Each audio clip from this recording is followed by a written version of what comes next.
Hello, it's Stu here from DIYmusic.co.uk with a FL Studio tutorial about understanding compression and using the Fruity limiter as a compressor. If you're not an FL Studio user, then don't go away just yet, because you may find this valuable, as I am going to be talking about compression, what it is, what it's used for, and explaining some things such as threshold, ratio, attack, release and gain, which are all used across all different compressors in different DAWs in hardware as well. So having an understanding of it will help you regardless of what DAW you're using. So that could be FL Studio, it could be anything else. I'm going to do some examples using the stock compressor limiter in FL Studio. So if you want to learn about that, then that's also going to be valuable. So yeah, let's crack on with it. First of all, what is compression? Well, compression is fundamentally a tool for turning down the volume of a signal. That's the basic, most simple explanation of what it does. It turns down the volume depending on the input volume of the signal and a threshold that you set. And when the volume goes over that threshold, the compressor kicks in and starts turning it down. That's what it does. The uses of that are to help level out a signal. So maybe if you've got a vocal part where some bits are a bit louder than others, you can use a compressor to bring down the louder bits so you can turn the overall volume up and have a more level volume throughout that whole track. It can be used to basically create headroom. So you're turning down the loudest parts of a signal, which in turn allows you to turn the whole signal up and get louder parts. That's one thing. It's also used for adding color. If you're using certain compressors, they have a certain sound. That is another use for them. I'm not going to go into that in this tutorial because I'm just going to stick to the basics. But there's lots of uses of compressors. You can use it on single parts, you can use it on buses like drum buses, and you can use it in mastering, and you can use it for various different purposes. But at its core, a compressor is affecting the volume of a signal. And it does that depending on a few settings. And that's what I'm going to talk about next. So the main settings you'll see on almost every compressor are the threshold, the ratio, the attack, the release, and then some sort of gain. They may be called different things in different compressors, but those are generally what you'll find. So let's go through them one at a time, and I'll start by explaining what they are. So the threshold is the level at which the compressor kicks in, and it usually starts high at 0 and moves down with negative values, so like -1, -2 decibels, until it's affecting the signal. So I'm not explaining that very well. Let me pull in a graph here, which is going to help. Now, this is from my friend's website, HUMJUNKIE.com. He's recently published a great article about compression, which I'll link to in the notes. And I hope he doesn't mind I've stolen a couple of his diagrams. This will hopefully help you understand what the threshold and the ratio mean in a compressor. So if you look at this, the input level is across the X and the output level is across the Y-axis. So that means as the volume coming in is somewhere here, the volume out is shown here. Now, the threshold is showing you the level at which the compressor starts affecting the output level. So, like I say, this would normally start at 0 and go backwards to, you will see that in a bit. And the ratio is telling the compressor how much to turn the volume down, depending on how high above the threshold it has gone. And it does that as a ratio. 1 to 1 is literally no volume control at all. So if the input level is 10 decibels above the threshold, the output level will be 10 decibels above the threshold. And that's this dotted line here. You can see there is no change. Then we have a 2-to-1 ratio. And what that means is for every decibel above the threshold that the input level goes, the output level will be half of that. So the 2 is representing the input level and the 1 is the output level. And in that case, when we get to our 10 decibels above the threshold, the output is 5 decibels above the threshold. So you have halved the volume above the threshold. Now, you're not halving the complete volume of the signal. You're just halving how high above that threshold it goes. 4-to-1 is a quarter. So if you're 10 decibels above, you're going to get an output level of 2.5. And then in this example, you can see there's infinity to 1. And that is what they call a limiter, which basically means the input level, as soon as it gets above the threshold, and no matter how high above the threshold it goes, it is never going to be output at a higher level than that threshold. So if your threshold is minus 10 dB and your input level is minus 8, the output level is going to be minus 10 dB. If your input level is minus 2, the output level is going to be minus 10 dB. It's basically a complete flat, you will go no further than this type compressor. So that has its uses. That's not called, it is compression, but it's called limiting. And that's not what we're going to talk about here. There is also the opposite, where if your ratios go the other way, you can actually increase the volume. So you could have a 1-to-2. So when your input level reaches 10 decibels, the output level would be 20 decibels. And they call that an expander. Expanders, limiters are all compression, but just specific types of compression. But when you're talking about curves, ratios like 2-to-1 and 4-to-1, we just call that compression. So just to recap, the ratio is telling the compressor how much to reduce the volume of the signal when it goes above the threshold. So I hope that explains what the ratio and the threshold are doing. We'll show that in a practical example in a second. You've then got two other important common things that you can change in a compressor, and those are the attack and the release. And these are very important, just as important as the threshold and the ratio. And what they tell the compressor is how quickly to start working when the level gets above the threshold. And that's the attack.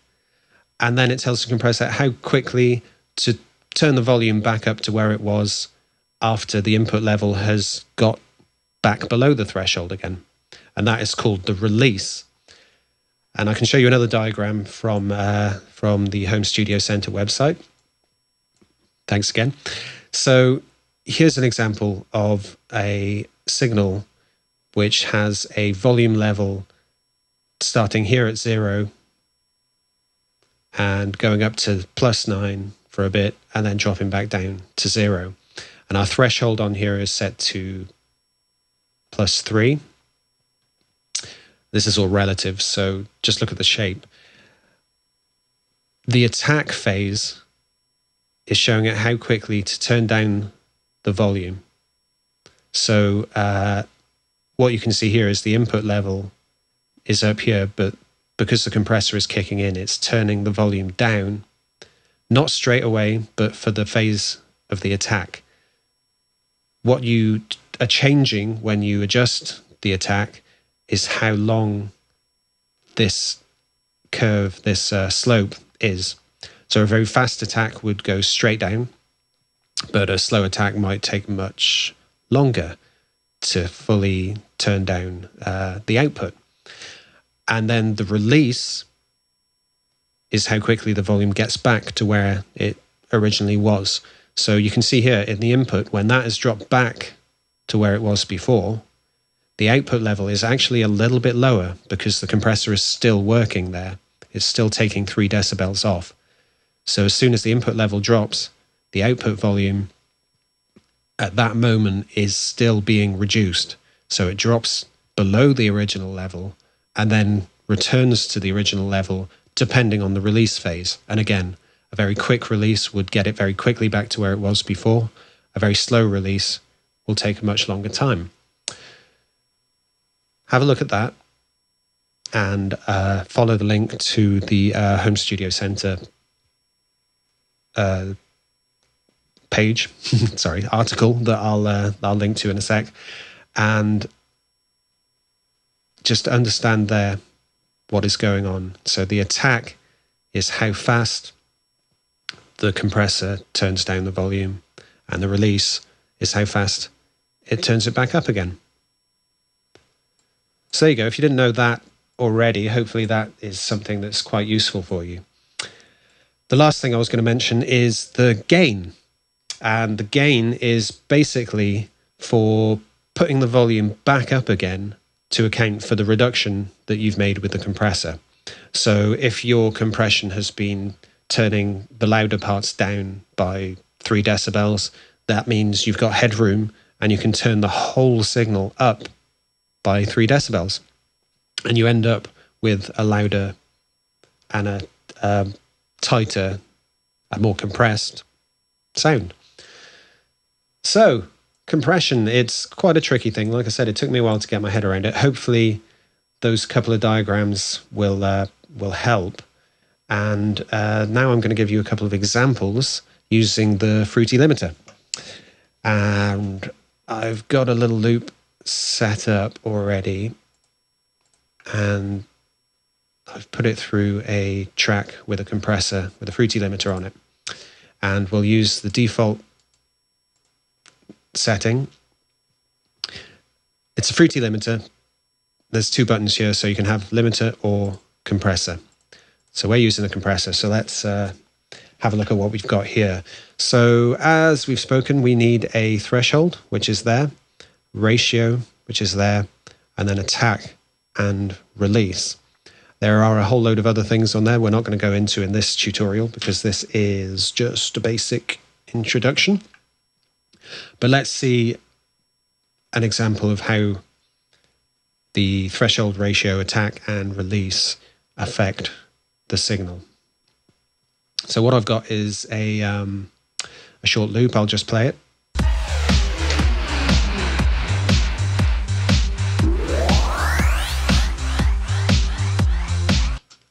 So first of all, you'll see that the Fruity limiter shows you this little graph here, which is the level of the signal, the input. What we're going to do first is move the threshold just a little bit. And you see, as soon as I pull it down,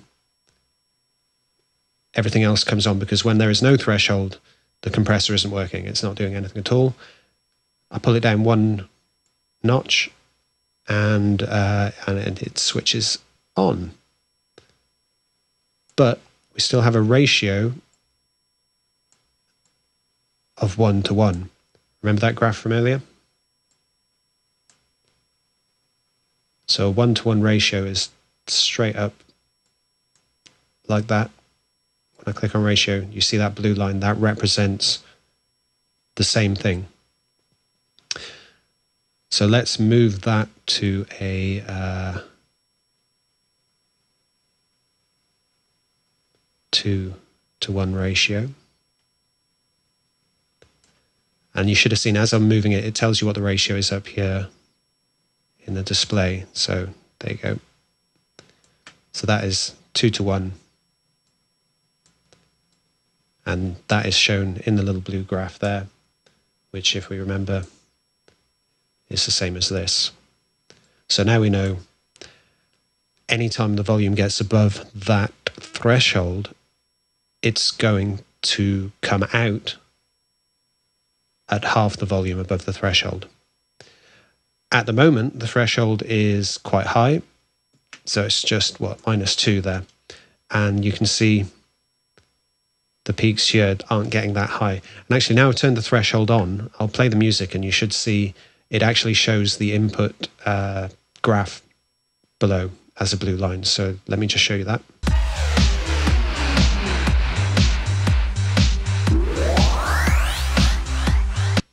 So you see this blue, that is what's going to affect the compressor. At the moment, it's not doing anything because there is not a low enough threshold. So let's bring the threshold down and see what happens.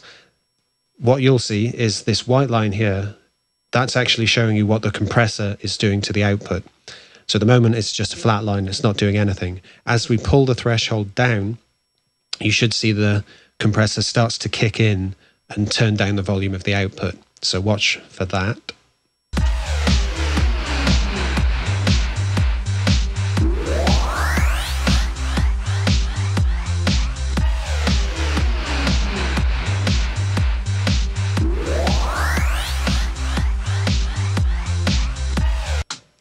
There you go. So you can see every time the blue line here goes above the threshold, the white line here is pulling the volume down. And it's doing that at a ratio of 2:1. And with an attack at the moment of 0. Now, if you remember what we spoke about, the attack time is how quickly the compressor kicks in when the input goes over the threshold.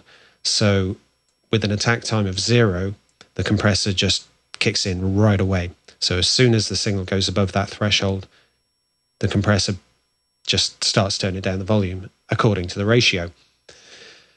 The release is quite high at the moment. It's 200 or something milliseconds. Again, look at the graph. So the release is how quickly the volume goes back up again. And you can see that in here with this slope going up here. Fireworks. Okay. Sorry, slightly distracted by the random fireworks outside. Let me see, where was I? So the release and the attack, we can show them in action once again. What I'll do, I'll pull the threshold down a bit so it's quite aggressive. So it really is turning down the volume, and it'll show you more clearly how the attack and the release affect the volume. I apologize in advance if there's any more loud bangs, as there seems to be a fireworks show going on somewhere nearby. So anyway, watch the volume and how that is changed as I change the attack and the release.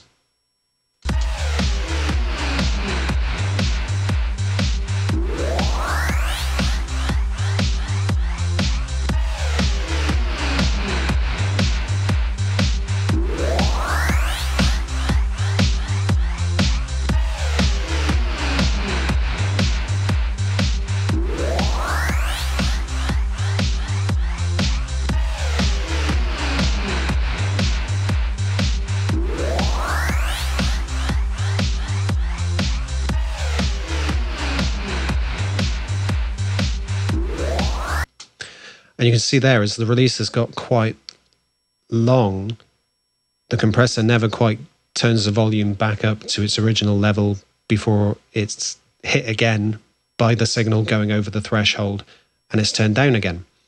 That's probably not good, but maybe if that's an effect you want to use, go for it. But usually you'd want something a bit less than that so that it's not just turning the volume down all the time.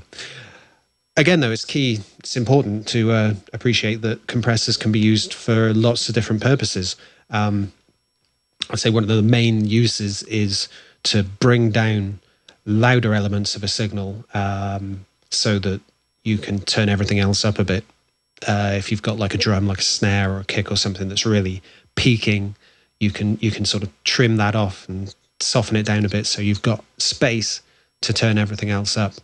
And that's where the gain comes in, which is returning the volume back to a good level.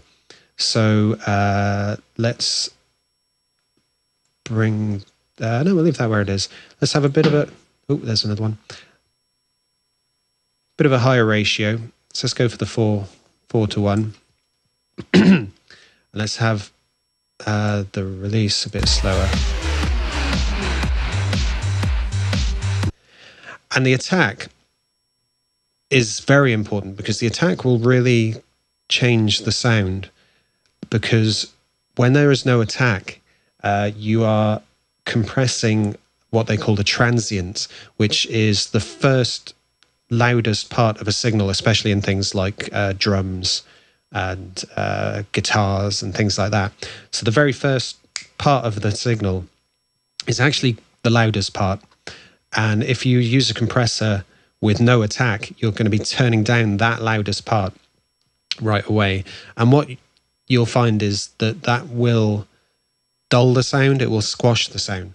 So if you're compressing drums or a whole mix, you very rarely want the attack to be 0. You kind of want to let those transients through, so you've got a kind of snappy sound. There we go. Oh, looks like I picked a good night to do a tutorial. Anyway, don't necessarily have your attack at 0. I'm just going to show you that again so you can hear. So if you listen to the difference the attack makes from 0 to a bit less.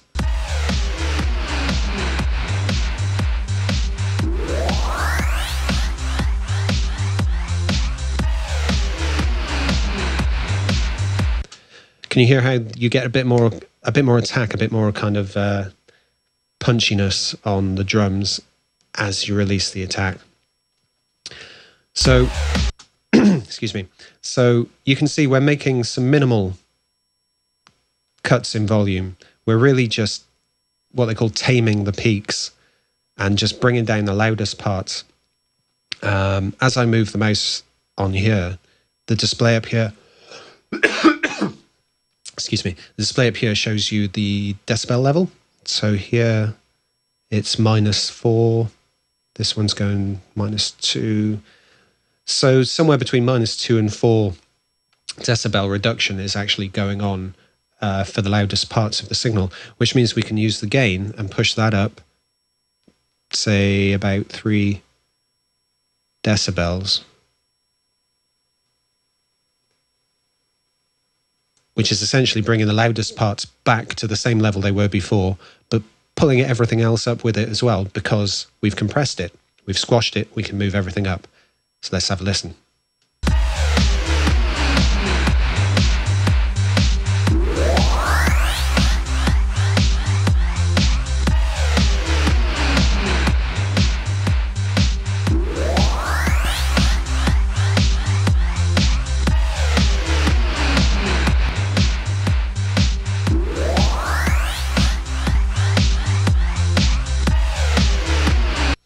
Hopefully you can hear the difference that is making.